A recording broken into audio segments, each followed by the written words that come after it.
Hey yo, welcome back to the Pac-Man special. It's your boy Pac-Man. We back at it again with another deck profile for you. Today, as you can see from the thumbnail, we got the Crimson Lamborghini deck profile. Just real quick though, I'm back from Tennessee from the regional. Got 17th place. Wish I could have cracked that top 16. We had to win our last match, but it came down to the wire. And the dude that got 18th, I can't remember his name off the top of my dome, but when he sees this, I'm pretty sure he's gonna comment on it. And I will see you at Nats, my boy. So congratulations on getting your invite as well. I didn't know what I wanted to play for the regional. So my boy Jay from Hermit Style helped me out huge, and it was amazing. He's been on me about testing more, playing more, and getting me up to the next levels, because we recognize that I'm a good player because I'm always top 64, but we need to get to crack the next barrier, and we were able to do that with the Tennessee regional. So beautiful list. It was his list. He gave me the keys to the Crimson Lamborghini because I didn't know what I wanted to play. We were testing a bunch of stuff throughout the week. One set 21 drop, and he was like, bro, play this and I guarantee you'll do well with it. And he wasn't wrong. So before we dive into that though, I did want to give him his love, and I also want to give a shout out to Sean Briggs. Sean made this beautiful deck box for me. I saw him making custom deck boxes on Facebook, and I reached out to him, so he was able to make this Pac-Man deck box for me. So it's really cool. Has the Pac-Man logo on the front, and then on the back it actually has my two logos that I actually had this one commissioned, and this one I kind of made myself with just doing some editing. So it's really cool because we play DBS and One Piece, so we had to get those on there. And then on the inside, when it opens up, he put Pac-Man there as well, ready to go. So as you guys know, like I said, I did go ahead and play the Crimson Lamborghini. We will no longer refer to this leader as SSG Trunks. So once I read this name, on the card, it will forever be known as the Crimson Lamborghini. So if you guys don't know, this is from BT 16, and on the front side, once per turn, you can warp one black card from your hand, draw two, and then your awaken, you have two awakens. You can either awaken when you have 5 or more Saiyans in the warp, or if you have 4 or less life. You flip over, you don't take any life, you're 10k on the front. On the back side, you become SSG Trunks Crimson Warrior, aka Crimson Lambo. Once per turn, you can untap him when your opponent attacks your leader. Auto when this attacks, which is not a once per turn, you could draw 2 cards and warp 1, so Parakeet super combo. And then you have an activate main once per turn, Spirit Boost 1, place 2 black cards from your warp to your drop, and then warp anything on your opponent's side of the field. It also has blocker, so that way when your leader attacks your unison, you just untap him and then block, so your unison doesn't lose a marker that way. But yeah, that is the Crimson Lamborghini leader.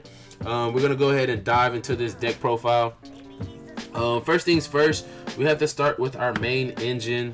One of the key cards I try to mulligan for all the time is going to be the Unison and this Kai.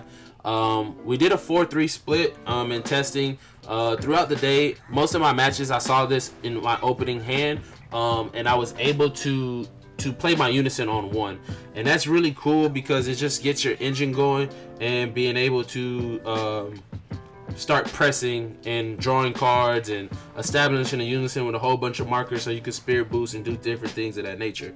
So the unison is Supreme Kai. Auto once per turn, when you play a card from your warp, you draw 1 card and add a marker. So you're always going to be playing cards from your warp. And then the activate main +1, it's going to be warp the top 3 cards of your deck. So your deck is going to be mostly Saiyan, so you should hit most of the time. And even if you warp the Kai or the Unison or this Kai, you're going to be able to recycle these. Okay, and this support came out in set 21. This Kai is a beautiful card. We are definitely bumping this up to 4. It's an activate main once per turn. You can remove this card from the game. Once you remove this card from the game, you then bottom deck 1 card from your hand, and you can play a Unison from your hand or warp with 2 markers on it. So you are basically playing a 2-cost unison for 1. And once you've done that, you can take up to 2 life as well. So you can replenish your hand even further. So it's almost like a +1. It's a break even if the unison is in hand. It's a +1 if the unison is in your warp. All right. But yeah, super clutch. Open this about 5 times, pretty much all day, basically. And that was a really good thing to have seeing on turn 1. Next, we're going to have the cards we're going to be playing from the warp. These are going to be your almost like your engine starters. We're gonna start with these first. We're gonna have the Son Gohan and the Son Goten. They both have the same activate main for 1. We play it from the warp, and if we have, let's refocus. If we have our unison in play, when you tap 1 for this one's your blocker. So when you tap 1, you play this from the warp. You warp up to 3 cards from the top of your deck, and basically he's going to be a defensive piece. He can be an aggressor on turn 2. You can swing with this, just a 10k beat stick if you don't want to use it to block. This one here is your Goten. Same, like I said, same thing. Play it from the warp 3, but he has an activate main. Activate battle once per turn. You can spirit boost and then give him critical, so he'll become a 10k crit. So allows you to be able to put pressure, fill up your warp, and generate that warp so you can get to your awakening as quick as possible. We're gonna go over the Trunks package. All right, the Trunks package is fairly simple, but the newer end of the Trunks, or should I say the higher end, this is like your almost win condition guard. We're at 3 of this Trunks, SS3. It's a pay 1, spirit boost 1. If you have 10 or more cards in the warp, this card is gonna gain double strike. But your in order to play this, you have to have 3 or more energy. So this card is not coming out to your turn 3. So you got to be careful, which is why we're down to 3 since it has unique. But it's a 20k beat stick. And remember, every time we play a card from our warp with our unison, we're gonna draw one and add a marker. So that spirit boost is kind of irrelevant with our unisons in play, because that's really the only time we ever gonna play this with our unison. The next one is one of my favorite and the coolest looking cards, is this Winter Trunks. You don't have to have winners. It has 2 other arts, but if you do get your hands on these, play these, man. This card is a beautiful card. It has deflect and dual attack permanent. If this card was removed from the battle area, is removed from the game instead.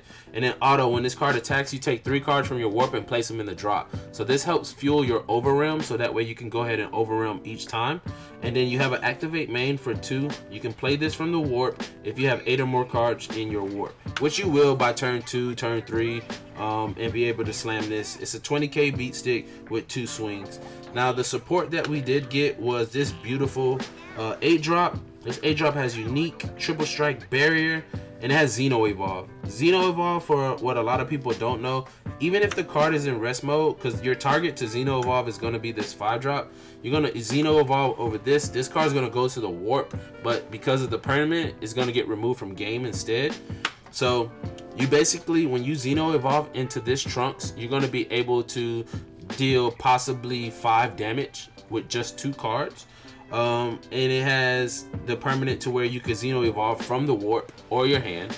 And then auto, when this card swings, it's gonna remove something, ignoring barrier. It's a 30k beat stick. It's gonna stick around unless they just have barrier removal. I won a lot of games with this card on the back of this card today. But at the same time, you have other means to win when it comes to that. The next card is our secret rare of choice, the best secret rare for the deck. You can't tell me we're gonna play any other secret rare. This secret rare is gonna be known as, we're gonna call it Cumber, but it's Evil Saiyan. This just does so much from the deck, especially if it's in your warp.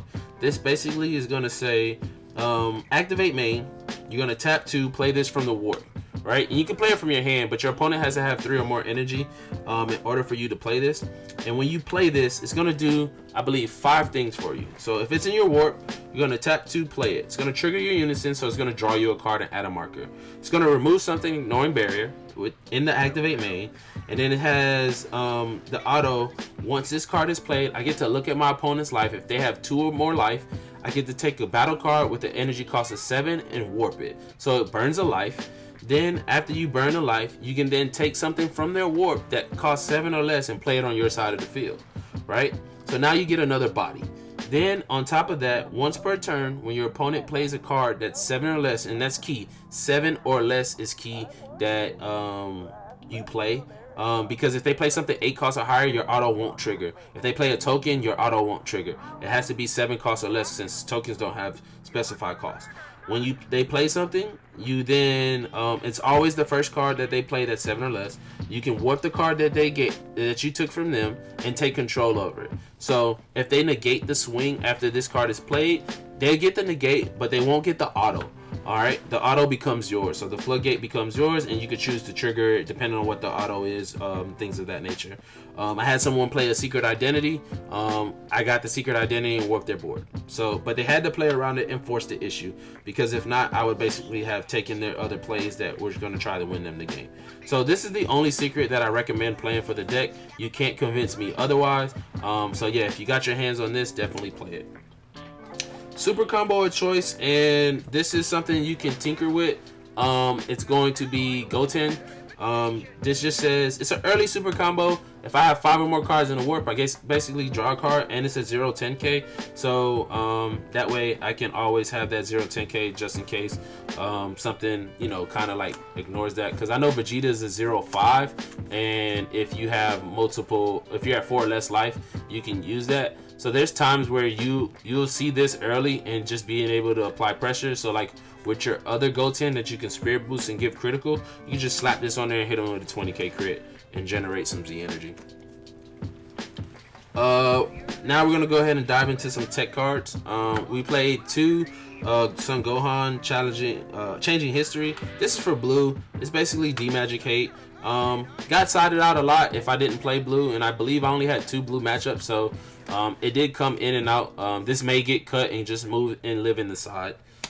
We only made it because we thought 21 was going to be heavy in the meta, and unfortunately it's definitely Gohan. I only played 1 Gohan, and I'll go over those matchups once we get to the end here. My Overrealm package is going to be these 3 cards, and we really got more Overrealm. We have 3 more Overrealms technically in the deck, but we can play them multiple different ways. So Broly, Overrealm 6, warp something. Activate main for 2. I can play it from warp. So this card is always going to be live. We would run more if it had combo power, but since it's a 0-5, we're only going to run 2. Once you see 1, that's all you need in the warp, and you can just keep looping this every turn. If you pay 2 for it from the warp, this is actually going to stick on the board, so it won't go away. Secret ID was for mass board removal, so anything that had like a bunch of tokens, we wanted to warp those. And then this card here, Bardock the Tenacious. This card is amazing, man, and especially in this deck. You want to hold your Awaken till turn 3 basically and go in on 3, so that way you can then Overrealm and play this, so your opponent only has 1 swing the following turn. So this is an Overrealm 6 for 1. Can't play multiple cards back-to-back turns, and then your opponent only gets 1 battle card swing the following turn. And most decks are not playing unisons anymore, so we're gonna have your leader swing and a battle card swing, and that's just something that's really cool. We're black, so we're playing a Thwarting package. This argument has the ability to be bumped up to even higher ratios when it comes to these Gokus and Vegetas.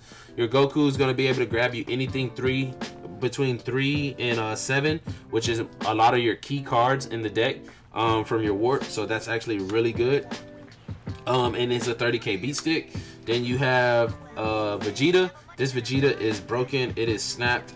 If you guys got your hands on these, definitely you want to play this and this together, because if you Overrealm this and have this in hand, or even if this is in warp, you can just pick this back up from Beyond Our Limits.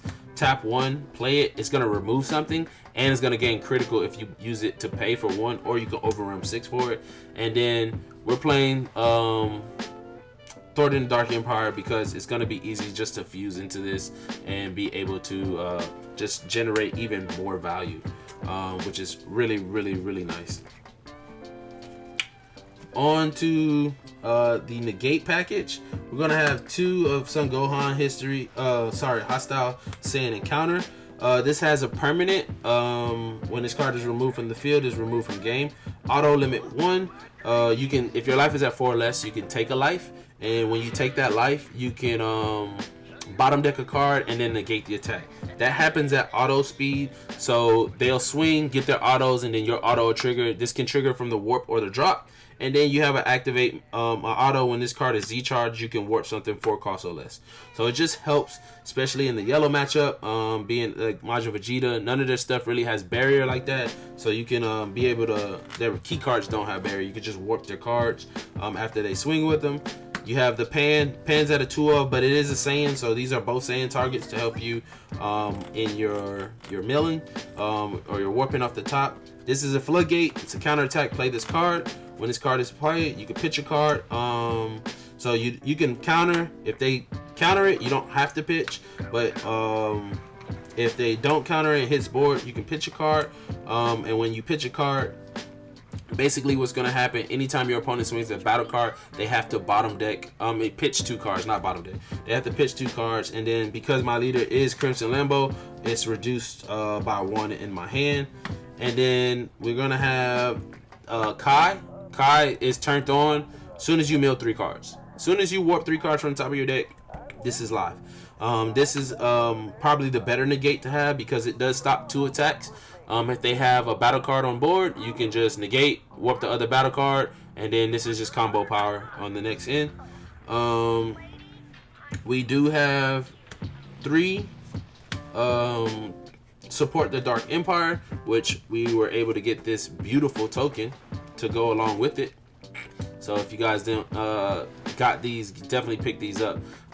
So that way we can play our token. Basically our token negate, and our token negate is something that, you know, once we get down to 5 or less life, we can go here.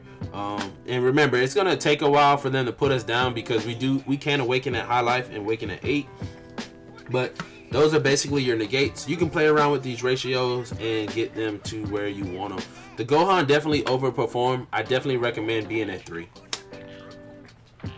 We're gonna have Super Kamehameha, just our counterplay, to be able to take ourselves from 4 to 3, especially so we can Z Awaken, and we're gonna go over the Z Awaken here in a little bit. And then probably my favorite negate of all time in the deck, especially for any black deck, is gonna be Petrification.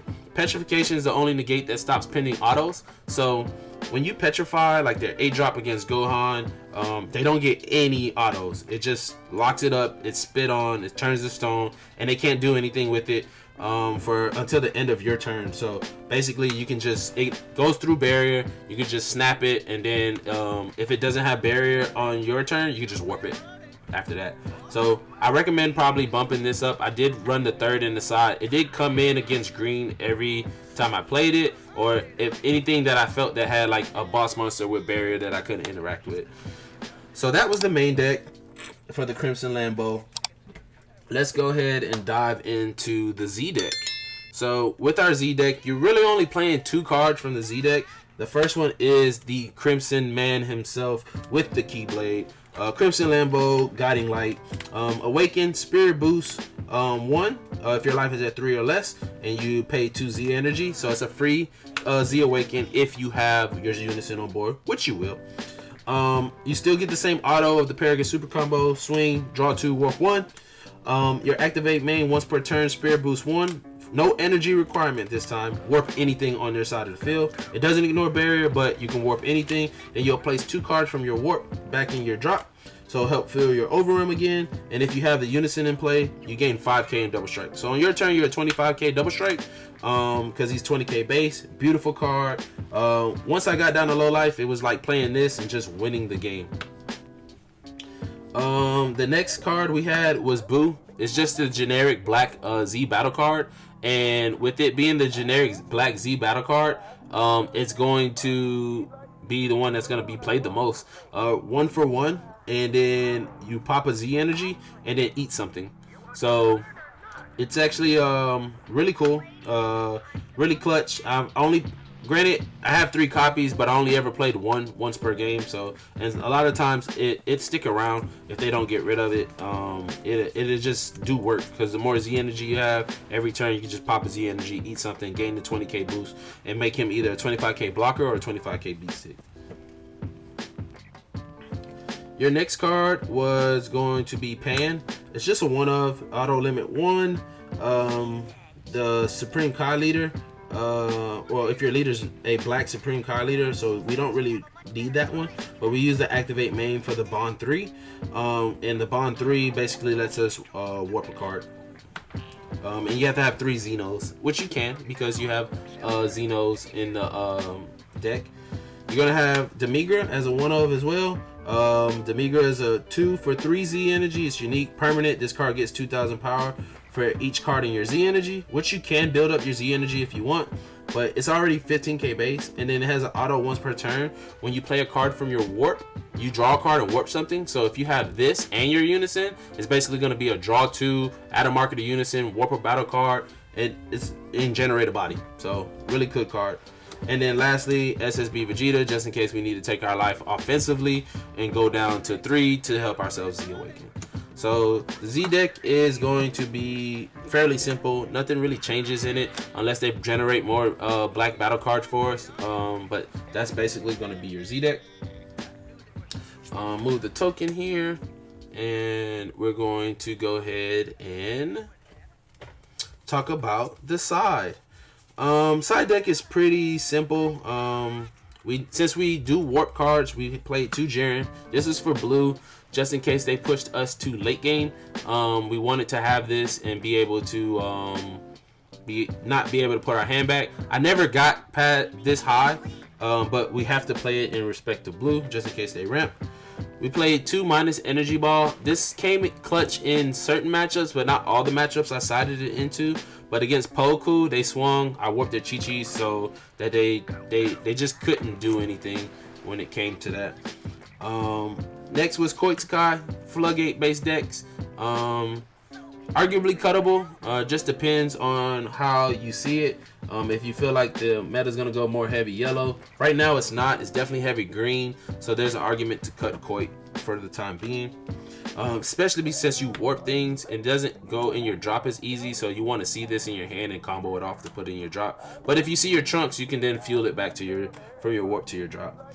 One of the most common cards you'll see in every side is Black Smoke. Black Smoke's going to be the card that just helps remove something, ignoring barrier, helps remove unisons. It's just really strong for 2. And granted, 2 energy is a lot in black, but this is a black card, so if you side it in, don't need it, you can just charge it. Next card was Ghost Warriors. Ghost Warriors is your cunning card. Your cunning card is basically for 21, so they can't untap, or any blue deck if they want to untap on their turn. We did have the 3rd petrification. We do need the Zenki stamp one, so if someone's got a Zenki stamp one, hook your boy up. My other favorite card against blue, this came in really clutch, is the 8-drop Gogeta. With 30 bursts being gone, this card is very relevant, and this is why it was an argument to bump up the Vegeta to 3, just so you can actually have more to fuel this. This 8-drop is insane. It's a blocker, triple attack, permanent. If this card's in rest mode, it can't be KO'd by opponent's skills. Auto once per turn. When this card attacks, choose 2 of your opponent's battle cards, ignoring barrier, and warp them, and then they choose 2 cards from their hand and warps them.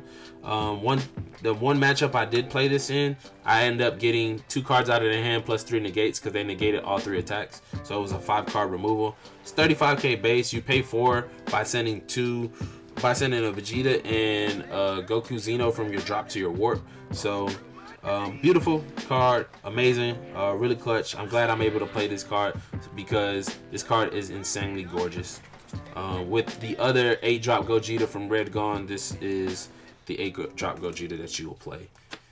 And then lastly, Rebellion Hammer. Rebellion Hammer is your Super Kamehameha on legs. Due to the fact that you can play this at any point in the game. This is for your 21 floodgates, or anything that's going to have like a massive floodgate. When you have 12 or more cards in your warp, you reduce this by 1. So and then you put 3 cards from your warp back in your drop, so it helps fuel your overround. So Rebellion Hammer is pretty snapped. But that was the side deck, so pretty simple. Let me know what you guys have been playing if you have been doing it, playing this deck. I encourage you guys to play it. And then lastly, let me go ahead and go over my matchups for you guys. Round 1, we played against Yellow Sin. The guy that I played, he only played Gamma prior to that, and that's when he started playing. He picked up Yellow Sin, and I was like, dude, that was the first deck I took the Nats. It was a beautiful deck. He had the champ packs. He was establishing his board, but I never let him cap it. We got the dub there. Round 2 was on stream. So if you go on their Twitch, you can go on their stream and see that loss. I lost that match due to inexperience with the deck, for sure. Even Jonathan was telling me, I do remember his name, of course. Even Jonathan was telling me that if I had the Gohan in the drop or my warp, I would have been able to seal the game. And I probably should have been a little bit more aggressive. I was a little passive on it because in testing, when I did test against Pan, I played passively and it worked out in my favor. But I probably should have been more aggressive. So I lost that one. Round 3, we got the dub. We played against 3Han. Pan came in so clutch against that deck, being able to just slow his aggression down, and not being able to get to my turn 4 and just applying pressure. Round 4 was Expert 21. That's where the Gogeta came into play. Mistakes were made there as well. There was 2 turns, well, not 2 turns, 1 turn each, where we both forgot to use our skills to untap. When I awakened, and then his leader skill that had him untap one, because since they said you may, we weren't able to like rewind that game state since it was you may. Round 5 was against my boy Aiden from my locals. He was playing Team Gohan, the green one, that is. We got the dub there. I was able to kind of like really pressure Gohan down and get him on my side of this spectrum, as far as like controlling momentum and keeping board control. And even though he got me down to no cards in hand, and his hand was very low as well, we were going back and forth. So me and Aiden always have really good matchups. Round 6 was Chunks Jita. We got the dub there. He didn't see a 1-drop, but I still think I felt very in control, even though he did have the 1-drop, because we did see a lot of our removal pieces for the deck to get rid of his stuff ignoring barrier to slow him down. And then round 7 was against Power Pole. Power Pole is a good deck. I don't think it's the best red deck. I don't think Pan's the best red deck. I think U7 is. It didn't lose anything, but it's an argument there between those 3. And you can slow Power Pole down just by warping or KOing their Chi-Chi so that they can't put the Gohan underneath, so they can't awaken early. I did end up warping like 3 of his Chi-Chis there. So we finished 5-2, X2. We got 17th. We bubbled out, but I was able to get my invite. And if you guys were there, so like I did see Jared Lopez, I saw Michael Carrick, I saw Robert Reedsey, all the PPG guys that was there, the homies, and like, you know, everybody. I'm bad with some names if I haven't known you, especially if I just met you. I met a fellow Oob player. We were talking about his deck. I was following him. I think he went X3 with his deck. But if you guys came up to me, man, I appreciate it. If you guys are finally seeing this video, definitely like, comment, subscribe, man. Join the wave. We're trying to get to 1,000 subs. Giveaway is closed for the Goku deck, so I'm gonna finish tallying that up and getting that video out this week so we can give that away. For my One Piece lovers, if you want the Big Mom deck, I'm gonna have that this weekend as well. We'll run that giveaway for 2 weeks and then give that away as well. But yeah, beautiful time. I'm so excited. Got messages from a few big names in the game that's been following me and just encouraging me to keep doing my thing and telling me, hey, you're a good player, keep it up, and you know, just doing the things that I know I can do at this game. So if anybody's got a problem with you, man, just tell them to kiss your ears. That's what I do. Peace, love, happiness. Keep God first, man. God bless y'all. I'm out of here.